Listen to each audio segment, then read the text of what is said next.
Hello and welcome to episode 6 with Georgie's Gundogs at Trails for Tails Dog Training. Hope you're all well.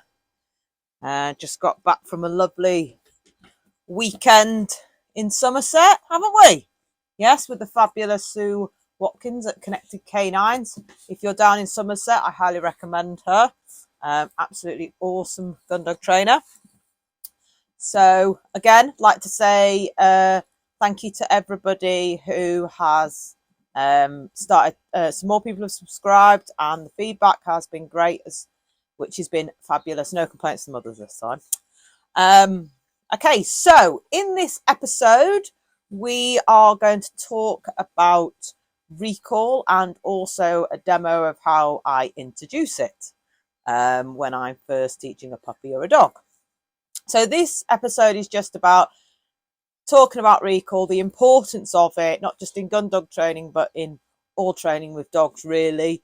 And also, this is just the introduction. So remember that this is not going to solve your problems on chase recall or things they're chasing or distractions or stuff like this. It will be a good foundation, but I will explain why, because I will be doing videos of how to do recall with distractions, how to do recall if they're in chase mode. Okay, this is about the fundamentals of recall, the foundations of recall, and why we use it, why it's so important, how to teach it, and what things to be aware of when you're teaching and everything else. So recall, what is recall? Recall means basically wherever the dog is or whatever the dog is doing, I can recall you, so I can call you back and you will come straight back to me. It's plain as simple as that. But training and how the whole picture and how dogs work, it's never that simple. So let's have a chat about recall. So recall is, to me, is probably one of the most important first things I teach my dog. I need to be able to call that dog in any situation, especially if in a shooting field you need to. Now, the way my guys work, they're close, I shouldn't need to use it a lot of the time, but there will be times that will come up somewhere you'll just have to recall the dog. Okay, so it is important. It's important they can come off whatever's out there, distractions, whatever the thing, other creatures, people, bikes, everything. You need to be able to call that dog back. So what are the key things to remember? Well, the first thing is you've got to be worth coming back to, especially with the Gundog breeds, okay, and especially hunting dogs, hunting breeds, because we are outweighing everything out there, everything, yeah.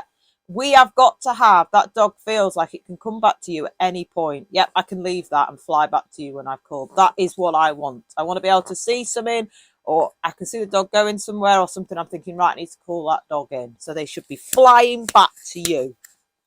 So it's really important. It's worthwhile. There's no point if your dog's not listening. One of the worst things you can do is shout at a dog. I mean, everybody should know that. Is shout at a dog if it ignores you. Okay, it's about value, it's about relationship, it's about value in that cue. As soon as I've blown that whistle, you should be flying wherever you are to be. So, things to be aware of with recall and the training of it. So when you're first introducing it to a dog, like anything, and I will always repeat this because it's important, you have to start off in the most simple area with the least distractions to start teaching the cue. Okay, so the cue. So my recall sounds a little bit like this. So I have like a continuous pip. And the reason being is, in Gundog, we have different type of pips for different things, right? Which we will go over, right? So for me, the recall has to be very different from my other pips. So I first start in a very least distracting area, okay? Somewhere where they're not going to get distracted. It could be me and the dog, and I'm introducing this whistle sound, making sure they're comfortable with it, making sure they're understanding what I'm teaching. And also, because there's no distractions, they can't go off, especially if you're working on new recall, especially with an adult dog that you might have had recall problems, you've got to start and strip it right back. Yeah. So you introduce it, which you'll see a demo of how I introduce it in this video after my talk. So you introduce it there, then you start to take it on the road a little bit. So you then go, right, I've got it, I've nailed it around the house. Okay, right, now I will go out in the garden. And remember, again, like I say with anything, your reward system has to change. What's going to work in your house might not work in the garden. What works out on a football field might not work that worked in the garden, and so on. Yeah. So you can see there's layers. There will also be later down the line, and not in this video, where you say you want, oh, I can't recall it off that bird. I can't recall it off that dog. I can't recall it past that distraction, right? Well, that is because the dog has not learnt that recall skill. Yeah. So later down the line, I will teach you how to put them skills into your dog so that when you are set up with these challenges, that you will be able to feel like, yeah, I can recall my dog off that. But this is about proofing the cue first. Don't expect them to learn it in the living room and then you can go out on a shoe and they will listen. Ain't gonna happen. You have to put the time in. I'm teaching it from the minute that pup walks through my door. Yeah, that it means fly at me. But I'm also having fun with it. So another thing I see a lot with recall is people pay for crap on recall, right? So the dog hasn't come after 5 times. It's still ignore them, and eventually it comes tootling back, and yet they still pay it with some food and a big piece of chicken. Well, I call it the relief payment. Oh my God, thank you for being back. Well, you've just said to that dog, thanks for ignoring me. You know, you've had all that fun over there. That's been self-rewarding. And then now you're going to get some, oh, I got some chicken. It's probably going to repeat again. Okay, so you have to look at how to set that dog up for success in the first place. So if you're in training, let's say with an adult dog who's had recall problems, you need to get a long line on, okay, so that you can work in just areas which are mature, challenging, but they're not going to ignore you, because the beauty of a long line is you can keep them close. Again, with a long line, I recommend on a harness because you don't want to hurt the neck, because you have to use your feet at time. You're going to stop the dog from going. You might have to put your foot on the line. Again, when using lines, you need to put them in a safe area and make sure there's not too many people about, because you don't want to trip people up. So you have to think safety as well. Don't be using your hands, because I tell you now, if that dog goes and that goes through your hands, you'll have burning. All right. So again, think about the dog you're working with. Like I always say, if this is something from a puppy, then you won't need all that equipment. You can really work on the pup in different environments practicing it, okay? And the puppy will be more likely to soak it a lot faster, and they don't have that fallout history. Where if you've got an adult dog and you think, God, I've got recall problems, you have to go back and strip it back again. Another thing I see a lot in recall is people only recall in their training when things are going wrong. Well, the dogs get very wise to this. Every time you call me, it's a dog I want. I like that bird. And they're starting to poison the cue, because the dog starts to find it punishing and it becomes nagging as well. It shouldn't just be when things are going wrong. It should be keeping it consistent when actually the dog's just pottering along with you, or you're doing some fun training with it, yeah? Because you'll have more value in it. And also some people can over nag it as well. You don't want to over nag it. So there's all these things to take in consideration. Now, another thing is when people call the doggies, they soon as way send them straight off out again. I like to mix it up. So sometimes you're going to come in and you're going to just sit with me and watch the world go by. Sometimes you're going to come in with me. We'll do some tricks. So like a middle, a hand touch, a spin, whatever. I don't care.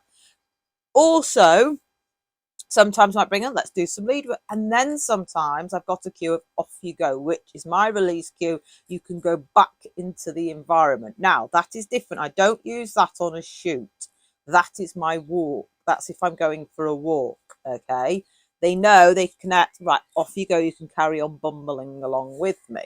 On a shoot, it's very different. I'll likely teach you the pattern when I recall and you sit with me, because we could be doing something. Also, recalling lead on, lead off. A lot of people only put the lead, take the lead off at the beginning of the walk and the end of the lead, put the lead on at the end of the walk, and what happens, dog gets wise to it, and then you get them dogs who go, you know what, I don't want to go on, and then we get keep away. So with young dogs, especially your pups, teach them on and off lead is not a big deal. So many dogs just think the unclip of the lead, I bog off, or the on lead, oh no, we're going home, you know, on and off lead. That's where you can practice that heel work, lead work, sitting around, stuff like that. So mix it up when the dog comes to you. Yeah, mix and match it. I also like to do the mix and match because I like to see where my dog's head's at. Okay, so you're probably asking the question, what do you do? The dog hasn't listened. Well, you have to take in consideration if the dog hasn't listened, what's going on? Is it an adolescent? Has what you've asked the criteria been too much? Have you disengaged with it too long? Because actually, if you've got them natural check-ins anyway, your recall should be pretty sharp anyway. And what I mean by natural check-ins is if we're walking, let's say, they should be looking back and checking with you. Okay, on a shoot, if they've not listened, then that's fundamentally something's gone wrong in your training or the criteria, or you haven't built it in that dog skill. So like the chase, like the distractions, yeah, the steadiness, everything. Have you put it in that dog repertoire? So there's all these things. Hello, hi. There's all these things you have to take in consideration. And a lot of people get slack with recall because once they think the dog has got it, they go very laid back on it. I still play recall games with my dogs to keep them sharp on it because I want them to hear that. Come off example, I was out hunting the other day, pheasant went up. Now, he's still a baby, so I haven't taught the sit to an actual bird as of yet, right, with my young cocker. So he flushed it up and he looked towards it, about to go. And because my recall, I'd done a bit of chase recall, I could recall him off it. And he did. He recalled back and then I asked him to sit with me. And he did. Because I had slightly taught him that skill, which he's still learning. But because my recall was solid, I could call my dog off that bird. Yeah. Now, I knew there were pheasants about, but I wasn't worried because I was secure in that picture. Now, but that doesn't mean I say you go out there, but that's because of the training I've done with him. This is what I'm saying. I knew where I can put my dog so he doesn't set up to fail. It's all about setting him up for success. So, okay, so what happens if something goes slightly awry? Like, well, they won't come after the first or second time. Well, depending on the area and it's safe to do so, I personally would walk off and be like, right, see you later, I'm off. Because sometimes not engaging with it, they're like dogs, you know, we're the ones that, oh, Dick, don't think so. We're the ones that feed them. They have somewhere to sleep. You know, we're very valuable to them. So a lot of them are not going to want us to walk off and start going. So when I walk off and they do come in, I'll be like, right, can you engage with me before you go off out again? That's it depends how much you ignore me. I might put you on and just calm you down a little bit, yeah, but I wouldn't want to do that every time because they'd also think they go back on lead. So again, dogs are not daft, they pattern. So you have to mix and match. I'll probably say, right, let's engage again, let's do some training, and then I would ask them to do some other behaviors and then maybe put them on.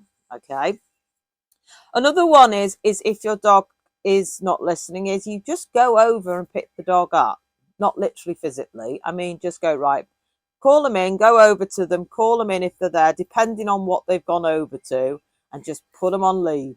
Okay, walk them away, get them engaged again, get the head again. But really, if it's gone wrong, that is more down to the training. So this is where I don't like saying, well, what do we do if we're going wrong? I mean, there are times that they are, you know. What's one of the worst things? Oh, I mustn't forget this, is I absolutely hate the word, what's this? Honestly, I don't know where it came from, and it still drives me mad to this day. But as soon as because a lot of people do, and the recall's not working, they go, what's this? Right, well, I'm going to teach you something here. When you say, what's this, to a dog that has ignored you, what do you think? I'll have a little pause here. What do you think's happening when eventually it does come for the what's this? I'll tell you what's happening. That dog has learned, if I ignore you, you bring that pot out, you shake it at me, oh, now I'll come. So actually you're teaching the keep away. You're rewarding that. You're saying, well done for ignoring me.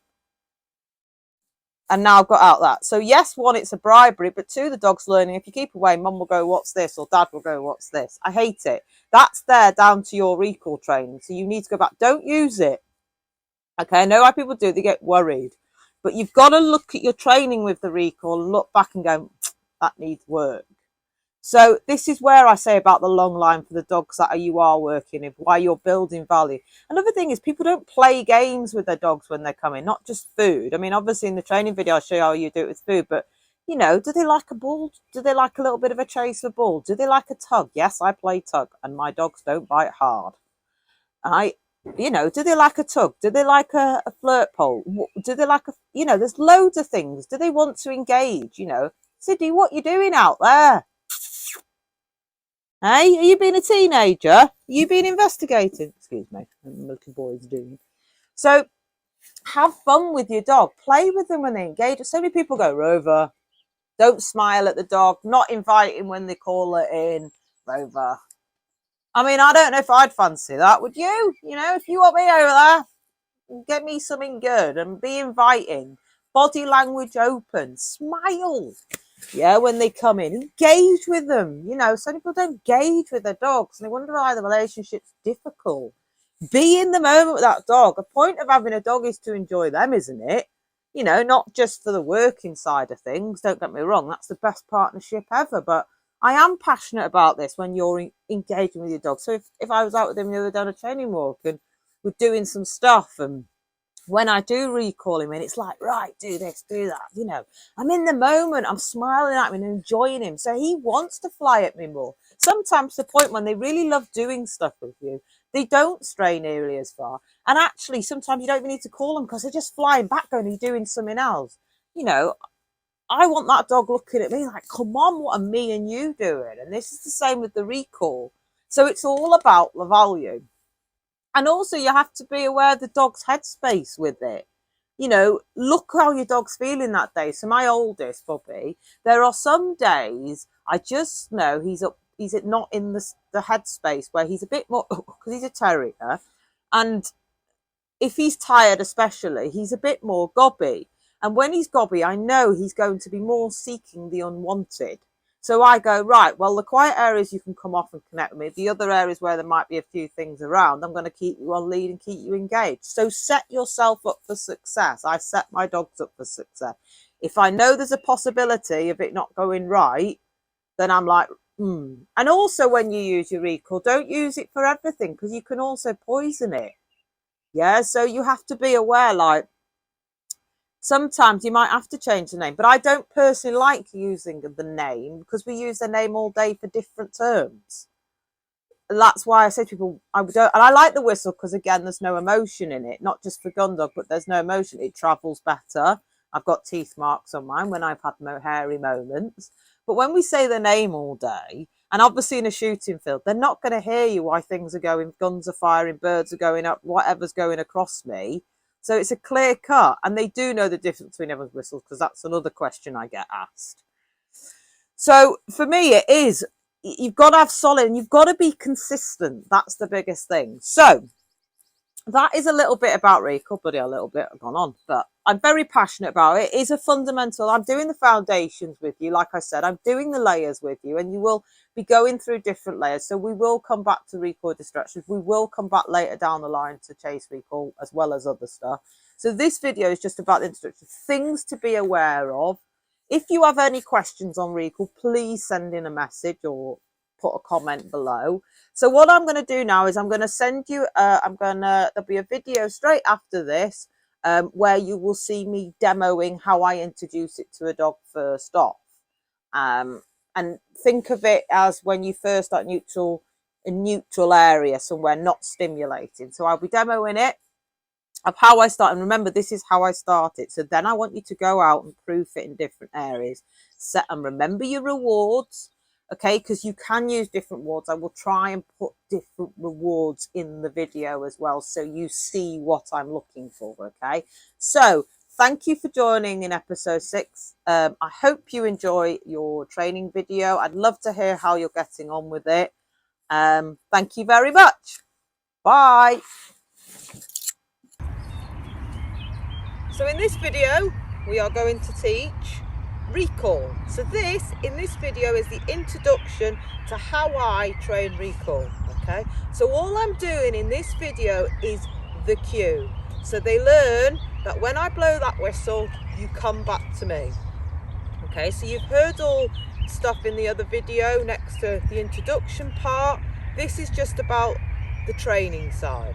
So what I'm going to do is I'm going to first introduce my whistle cue, which is a pip, pip, pip, and then I'm going to pay Sid. Then what I will do is once I've paid him, I'll throw a little out.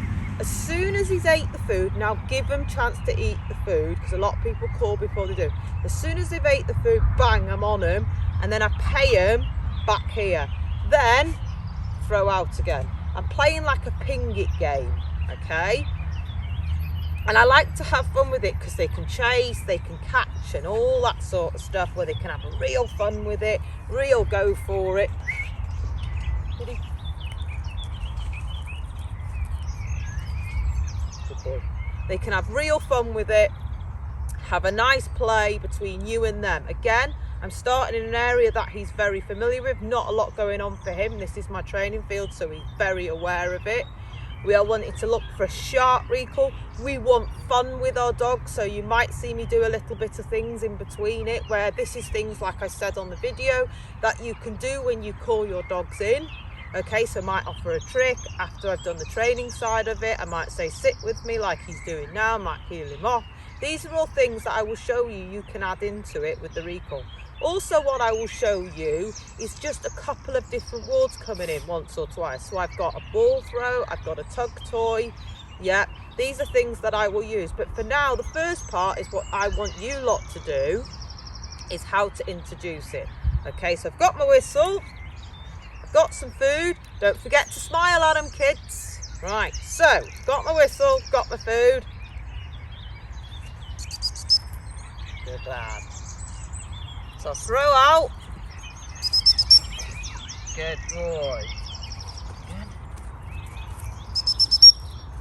Good boy. So I threw a little far, let him sniff it out. Good lad. Good boy.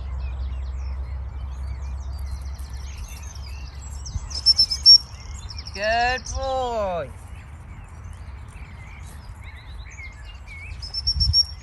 Good lad. Good boy. Middle. Yes.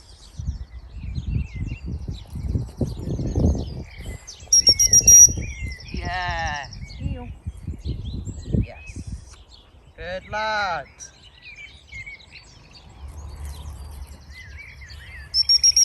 Yay, good lad. Good boy. So you can see it's a nice, light, easy game you can play. You've seen I did a bit of things. These are things you can do when you're out about. So now what I'm going to do is show you with different rewards how I can call the dog in. Right, Siddy? So, thank you, mister. You know what's coming, don't you? And watch the different motivations, because these are things you have to remember with your recall. What's the dog's real go-to? So he does love food, but once I start getting these other toys out, this is another thing I'd play with the dog, is games. Yeah, because you want to play with them, have fun with them as they come in. So I'm going to show you some other ones. I was too quick then. I forgot to, one, put my whistle in my mouth, plonker. Right, okay, so food out. Find it.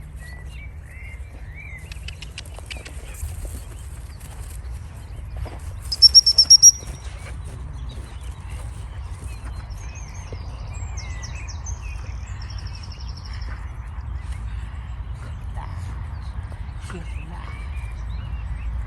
boy, Siddy. Good boy. Thank you. Good lad.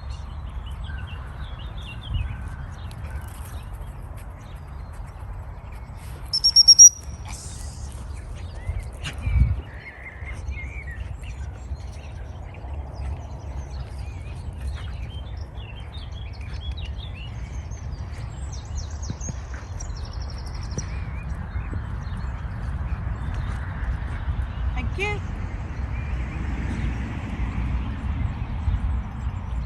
Good boy. So you've seen then, I was playing A little bit of a fun game with him, right? You see now he flew back because he knew a little bit of a chase, a little bit of a tug. I do have a release cue on my tug, which means thank you, which means release it. So remember, if you're going to play tug, that you make sure that you have a release cue for them to drop it. I am very careful with my tug what I use depending on the dog. For me, I've got sheepskin here because I like him to use the sheepskin, because he's going to pick up a lot of fur. Even though they do know the different, I prefer not to use it. But also, when it comes to tug, you can also have it on cue. So tug means, right, get going with it. Right, so another one I'm going to do is having a ball. So Sid loves, one of the biggest rewards for Sid is he loves a ball chase, okay? But I also let him run around with the ball because he's got a thing for carrying things. So I use that in my training. Yeah, so if he gives me a retrieve or whatever, I take a retrieve and he can have that outlet of how he likes running around, which you'll see now. But I use it also for the recall. If you come into me, boom, I'm going to fly a ball behind me. And why I fly it behind me is because it will drive the dog into me. Yeah, boom, back behind me. Yeah. Right, again, this is about fun and games, building value in that recall. Right. Where are you going, mister? Got it ready. Whistle, let's not forget. Okay, throw out.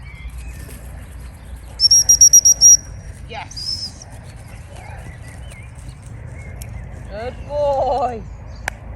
And I let him run around with it because this is his thing, yeah? He likes to do this. So that is a reward in itself. Right? Would I do this on a retrieve as he's doing a retrieve? No, this is after he's delivered what I've asked for, because people go, why isn't Andy straight to you? Because this is his reward for coming back to me. Okay? Right then. Sid, touch. Thank you, Sid. Good boy. Right, so we go again.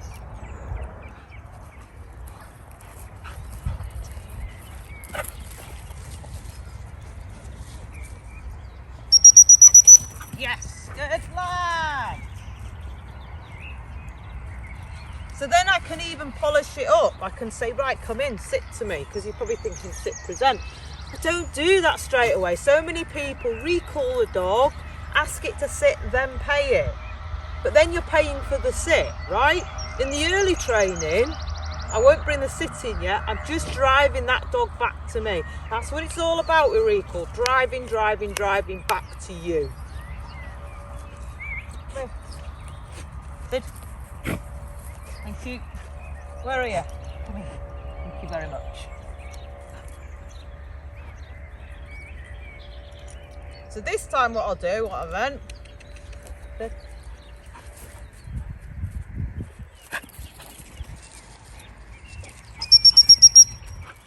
Yes. Also, I don't want to have the ball in my hand at all times because it becomes like a bit of a bribery. So in the early stages, yes, they see it, they see coming, and then I'll throw it. But then I want to fade that out, just like the food, coming to me first, then I release the reward. Also, when they've took the turn as well, for the dogs, you can mark it as they've turned coming back to you. Yes. So they hear, yep, I'm getting it right, coming to you, deliver the reward. But like I said at the beginning, yes, I have the food in my hands or the toys in my hands, but then I fade them. Come back to me first, then I bring the toy out, yeah? Because I want them to learn that first so that I'm not bribing, I'm making sure they're driving into me ready for that reward, all right? You're a good boy. Thank you. Thank you.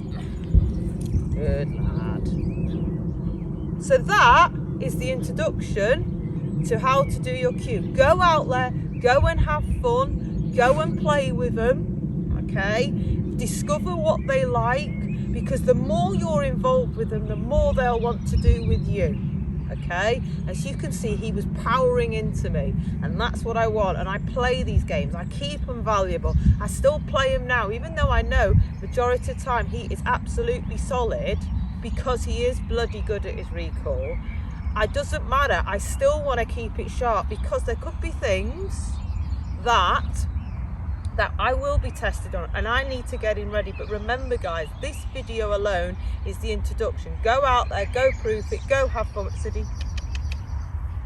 Go and have fun with it, all right? So that is really cool. Thank you for joining, and see you later. Bye.